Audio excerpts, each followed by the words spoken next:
tal? ¿Cómo les va? Muy buenos días, feliz día a todas las mujeres. Como todos sabemos, hoy se conmemora el Día Internacional de la Mujer. Y nosotros vamos a recibir a la directora de InMujeres, ese instituto que se encarga de la aplicación o de la orientación de las políticas de género aquí en el Uruguay. Pero antes de comenzar con la entrevista, yo quería destacar un dato que aparece publicado hoy en el diario El Observador. Según el reporte global de la brecha de género en 2016 del Foro Económico Global, Uruguay se encuentra en el puesto 91 de los 144 países más desiguales en cuestiones de género.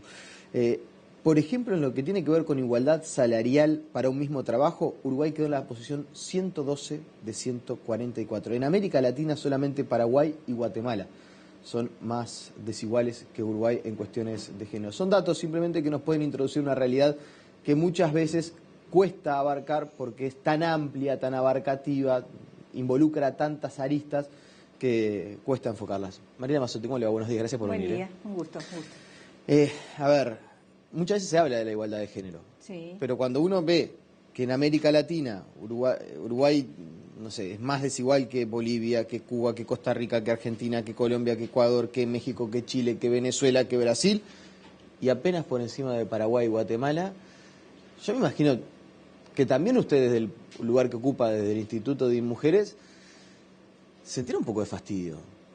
Bueno. O no sé si sorpresa. No sé si Uruguay, les sorprende tanto.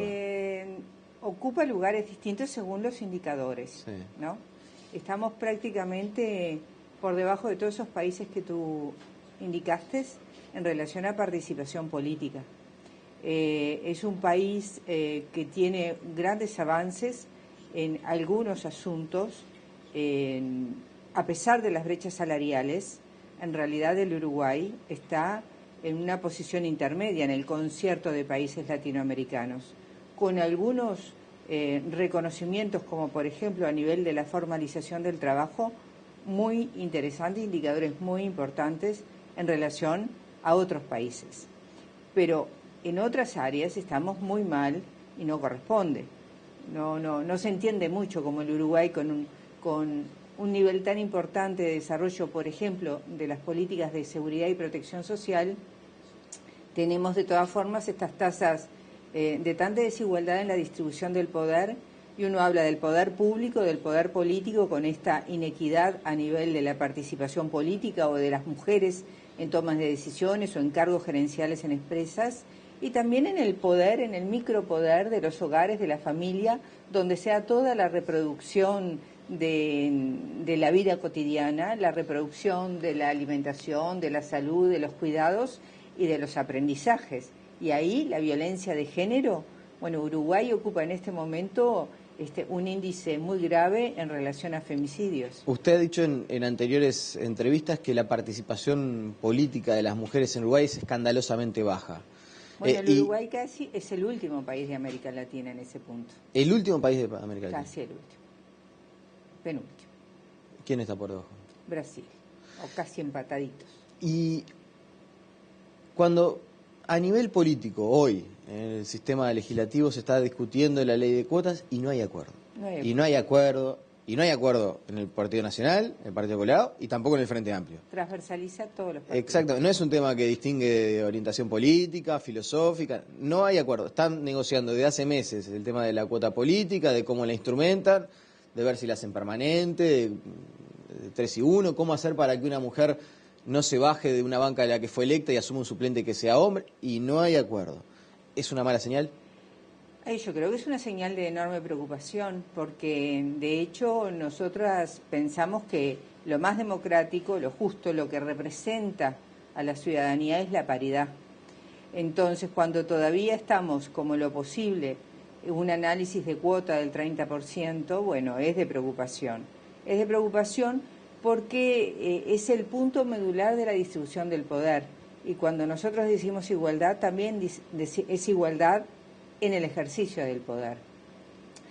Es un indicador de que todavía en la sociedad uruguaya no estamos convencidos de que las mujeres ocupamos un lugar sustantivo, específico, como cualquier ciudadano, como pueden ser los varones, y que tenemos barreras específicas para no poder ocupar esos lugares.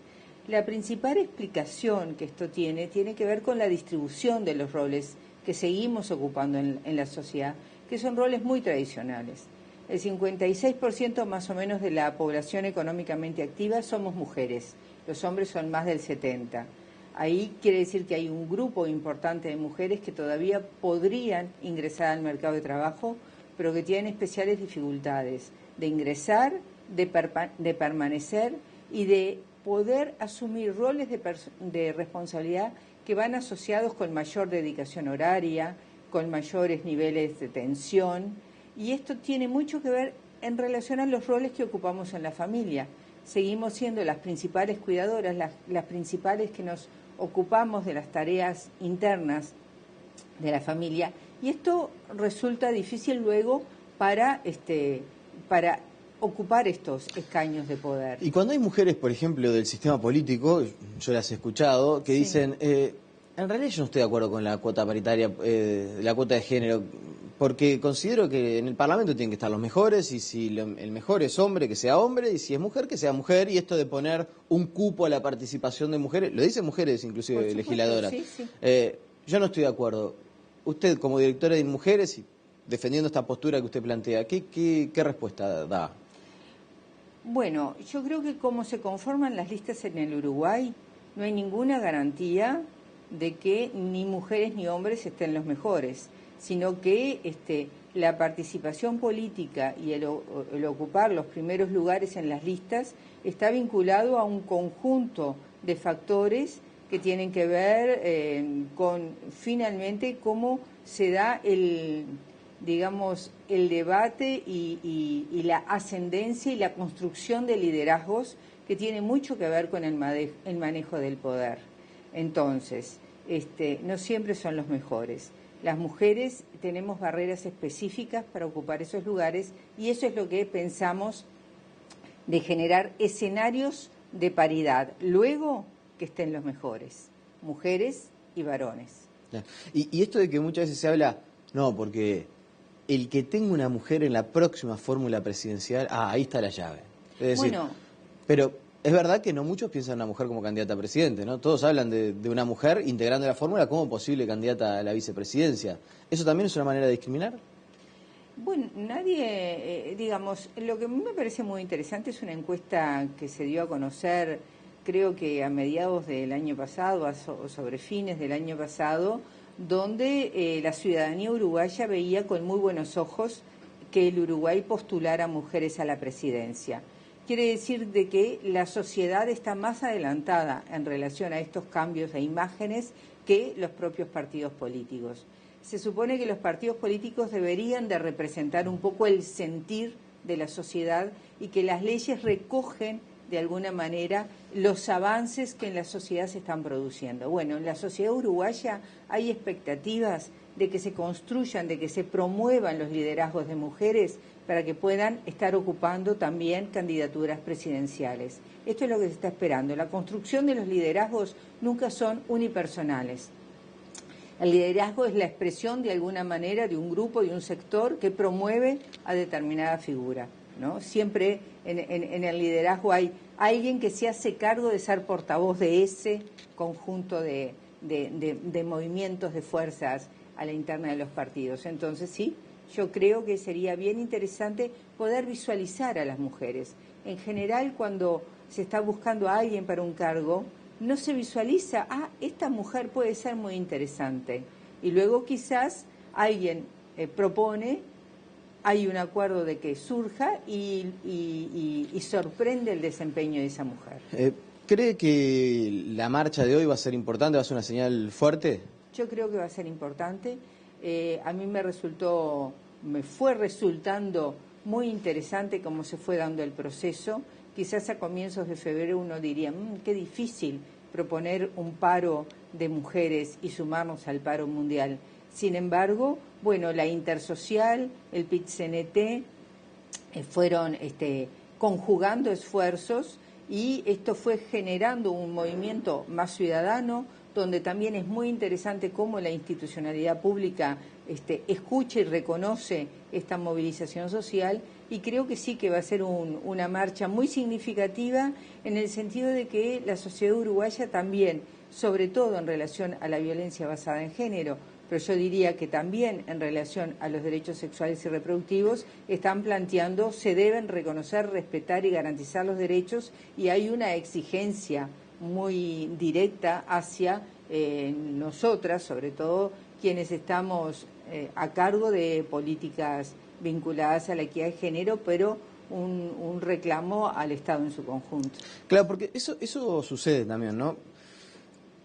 Uno destaca y ve acciones que son loables, que uno puede valorar como positivas o no, o tener algún matiz, eso dependerá de la interpretación de cada uno, pero lo que cuesta es como ver los logros tangibles y que eso termine aterrizando y bueno, no, aquí en esta situación se garantizó un derecho a la mujer. Lo que uno ve es, estamos todos preocupados por la situación de la violencia de género, el índice de femicidios en Uruguay es muy importante, de los más importantes a nivel no sé, tenemos de América Latina, pero tenemos la misma cantidad de femicidios que España, por ejemplo, que es un país muchísimo más grande, con una población muchísimo mayor y donde no están la mayoría de nuestros antecedentes, es decir, somos más violentos que nuestros propios antecedentes.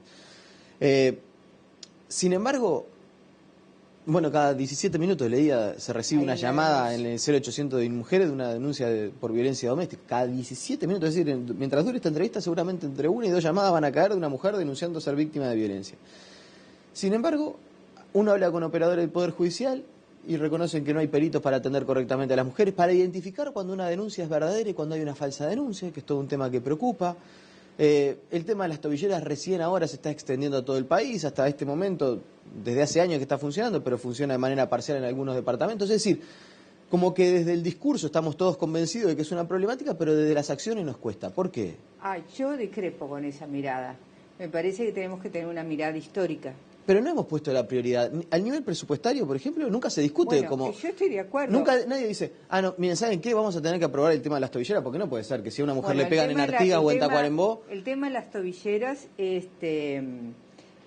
un programa de una alta inversión presupuestal que se viene fortaleciendo, que en realidad el año pasado ya empezó a extenderse a distintos departamentos del país y que este año lo culmina. Yo quiero decir que la implementación de la política pública no es solamente una cuestión de presupuesto, sino también de gestión y de que esté todo en condiciones para poder generar esa política pública. Sí, de presupuesto, de gestión, pero también de priorizarlo. De tomar la decisión de priorizar la violencia de género. Sí, la percepción es que no se prioriza, no se termina de priorizar. Sí, perdona, pero yo quiero señalar que hay cambios notorios que son insuficientes, pero que en este país se empezó a priorizar la política de género a nivel nacional recién en el 2005. El Instituto de la Mujer y de la Familia no tenía presupuesto hasta el 2005. Es a partir del 2005 que empieza en un presupuesto que fue creciendo paulatinamente. Es insuficiente en relación a la problemática social, pero el presupuesto ha ido creciendo paulatinamente y en estos días hay un anuncio del aumento de presupuesto para las políticas de lucha contra la violencia de género para el Instituto Nacional de las Mujeres, teniendo además el presupuesto importante para la extensión de tobilleras a todo el país, y hay un aumento que duplica también la dedicación a las políticas públicas en la Intendencia en Montevideo. Es decir, que esta movilización social, como siempre pasa en toda la ampliación de derechos, la movilización social también interpela al Estado y también exige al Estado, y el Estado en este caso está respondiendo. Cuando yo empecé a trabajar en políticas de género, inicialmente a militar, cuando estábamos saliendo de la dictadura, no se hablaba de la violencia doméstica. La ley de violencia doméstica recién surge en el 2002.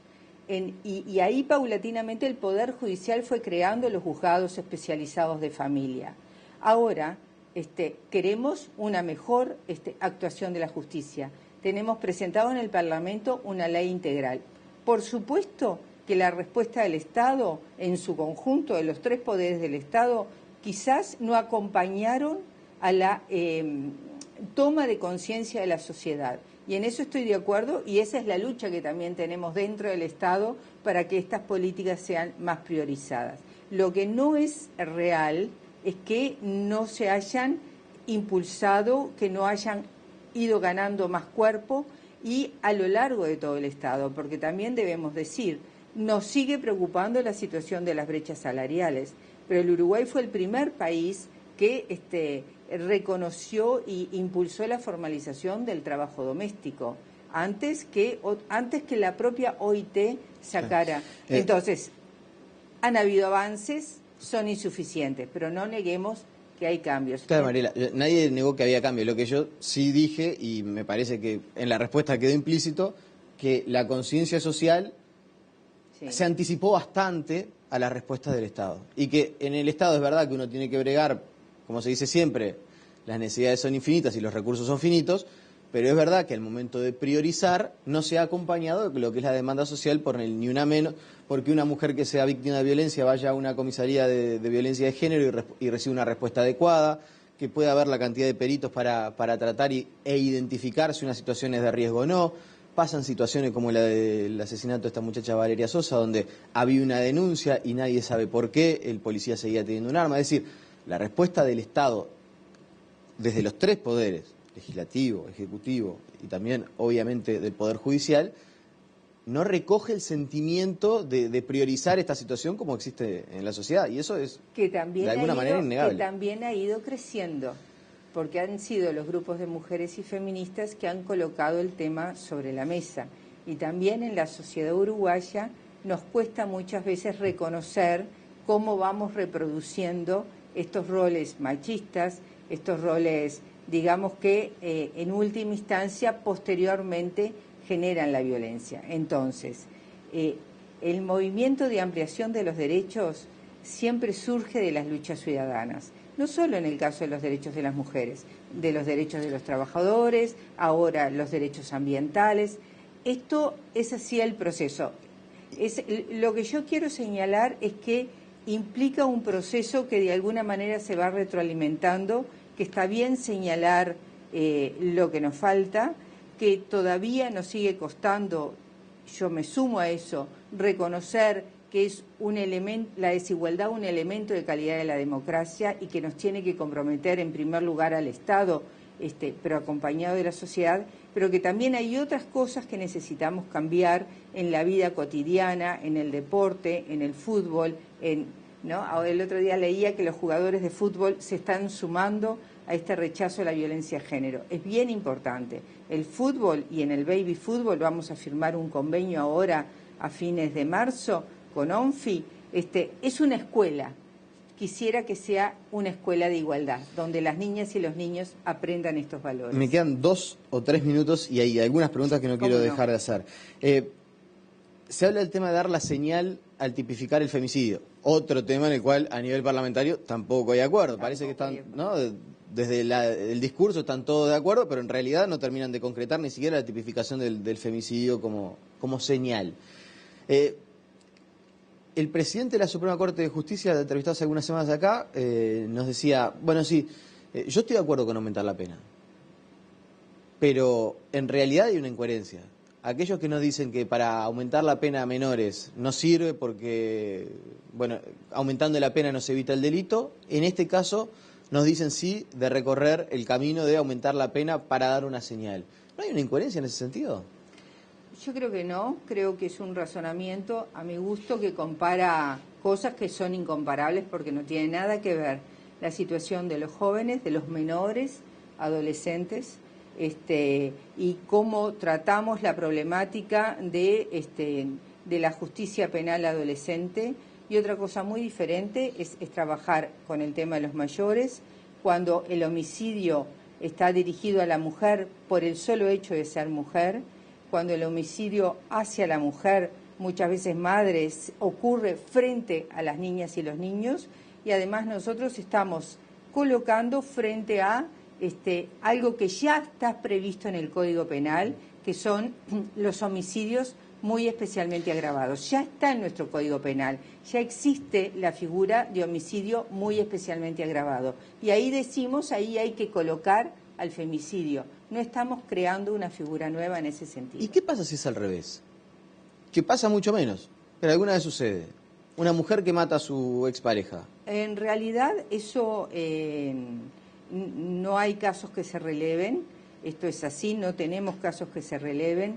Hay hombres asesinados por violencia doméstica en el entorno familiar, en general adolescentes o jóvenes o viejos, en general muertos por otros hombres. Esto está en el observatorio del Ministerio del Interior. Cuando sucede algún caso de una mujer que asesina al hombre, que es un delito muy especialmente agravado, ya lo es, en general le pone agravantes los jueces, es porque resulta muy difícil demostrar una legítima defensa. En general, si uno estudia esos casos, son mujeres que han sido violentadas, maltratadas o se defienden en ese último instante. Cuando se defienden en ese último instante, seguramente muchos jueces, hay antecedentes en el Uruguay. Pero no habría que prever una situación donde quizás una mujer pueda matar a un hombre. Pero puede matarlo por otras razones. Por cuestiones que sean de género. Que se dé un caso al revés. Lo que pasa es que cuando uno legisla, legisla sobre la realidad, no legisla sobre casos hipotéticos.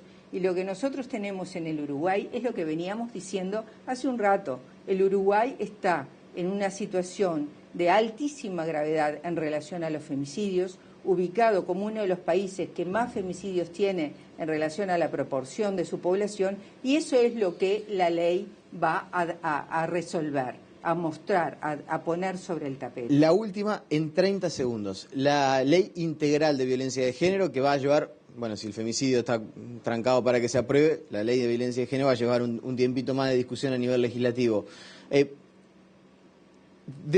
Yo esto ya se lo pregunté, pero como en aquel momento estaba en discusión, quiero saber especialmente si se comprende algo. El tema del acoso callejero, sí, del piropo, ¿qué está establecido? ¿Qué hay establecido? ¿Qué se ha avanzado y qué se va a hacer al respecto? Que quizás sea una de las formas de violencia más importantes que tengan las mujeres que se enfrenten día a día. Sobre todo las niñas, las adolescentes y las jóvenes. Es una realidad. Y que no se denuncia, ¿por qué no? Por supuesto, porque, digamos, hay que distinguir además un piropo de un acoso callejero propiamente dicho, que es una intervención obscena o una invasión al cuerpo de la niña, del adolescente, de la joven, aunque también le puede pasar a mujeres mayores, puede terminar en violación, puede, lo que sucede en la calle hacia a las mujeres es una situación de una violencia bastante extrema que en general queda muy invisibilizada y que genera mucha perturbación en las gurisas. Lo que se plantea en la ley es el reconocimiento de que existe. No se plantea ningún tipo de sanción. Sí se plantea posteriormente en los lineamientos de política pública, lineamientos de promoción. En general esto está muy vinculado a las acciones que las intendencias departamentales pueden hacer en el espacio público. Tienen que ver con la iluminación, tienen que ver con la cartelería y tienen que ver con la educación ciudadana. En ese sentido, esto que decíamos, bueno, ¿qué van aprendiendo las niñas y los niños, los adolescentes, de cómo comportarse, de cómo trabajar mutuamente? Es identificar que hay una forma de violentar a una mujer que es en la invasión a su libertad de ocupar el espacio público. Marina Mazzotti, le agradecemos su presencia esta mañana aquí en Tele. Buen día y feliz día. Que termine bien la jornada y que la marcha de hoy sea importante para dar una señal que toda la sociedad parece estar necesitando. Claro. La pausa y seguimos con más noticias.